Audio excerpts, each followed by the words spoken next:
The indictment of James Comey, a controversial move. In a dramatic turn of events, former FBI Director James Comey has been indicted by a federal grand jury, marking a significant escalation in President Donald Trump's pursuit of justice against his perceived political foes. This development has sent shockwaves through the political landscape, leaving many questioning the motives and implications of this extraordinary move. Comey, a long-standing adversary of President Trump, finds himself in the unique position of being the first senior government official to face federal charges in connection with one of Trump's most prominent grievances. The 2016 investigation into potential collusion between Trump's campaign and Russia. Justice in America, Trump exclaimed on Truth Social, branding Comey as one of the worst human beings this country has ever been exposed to. Comey now faces charges of making false statements and obstructing a congressional proceeding, carrying a potential prison sentence of up to 5 years if convicted. The charges stem from Comey's testimony to the Senate Judiciary Committee on September 30, 2020.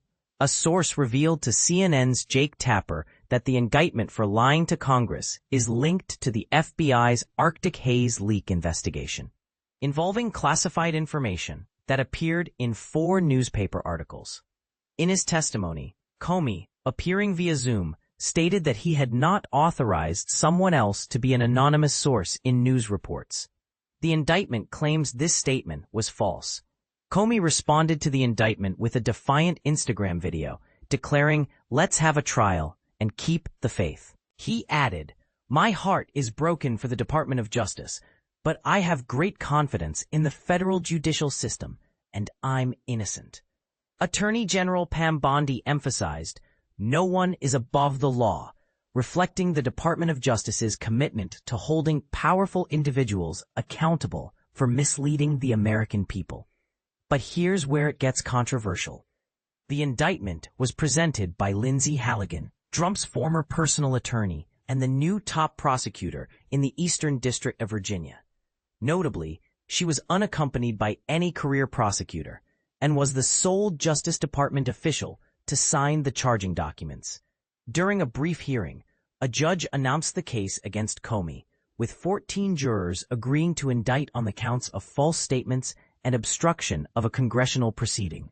Halligan, with no prior grand jury experience, underwent a crash course with DOJ attorneys and FBI officials ahead of the hearing. Sources indicate she participated in numerous practice runs and spent hours preparing the material. Comey is accused of making an alleged false statement to the Senate Judiciary Committee in 2020, despite having been asked the same question years earlier under oath. Prosecutors argue that Comey authorized a media leak about an FBI investigation via an anonymous source, which he then denied during his Senate testimony. In a 2020 Senate hearing, Senator Ted Cruz confronted Comey with an exchange from congressional testimony 3 years prior. Cruz reminded Comey of his response under oath, "Never," when asked if he had been an anonymous source in news reports. Comey stood by his 2017 testimony, creating a complex web of statements and denials. And this is the part most people miss. A grand jury rejected a third charge against Comey, an unusual occurrence in the federal court system. This charge, not included in the indictment, appears to relate to Comey's response to a question about an alleged plan by Hillary Clinton during the 2016 campaign. Comey's testimony, "That doesn't ring any bells with me," in response to Republican Senator Lindsey Graham's question, has long fueled conservative theories about Comey's motives during the campaign. The grand jury did not reach a majority of 12 yes votes out of a possible 23 to indict Comey for this exchange with Graham. This decision highlights the complexities and potential controversies surrounding the case. Comey's son-in-law, Troy A. Edwards, Jr., resigned from his position as a senior national security prosecutor shortly after the indictment, citing his oath to the Constitution and country. In a letter to Halligan, he wrote, "I hereby resign as an assistant United States attorney." The indictment comes amidst concerns raised by Attorney General Bondi and prosecutors about the case. Bondi faces pressure from Trump, who demands criminal charges against his political enemies, similar to the charges he faced while out of office. Attorneys within the Eastern District of Virginia have expressed reservations about seeking the indictment, as reported by ABC News. Bondi, while believing an indictment is possible, had concerns about the case, which centers on Comey's congressional testimony regarding the 2016 investigation into Russian interference in the U.S. presidential election. Privately and publicly, Trump has complained about the numerous criminal cases brought against him while out of office, arguing that he was charged with whatever evidence was available at the time. He has repeatedly stated that the Justice Department should bring the strongest case against his opponents and let the courts decide the outcome. "I just want people to act, and we want to act fast," Trump said. "If they're not guilty, that's fine.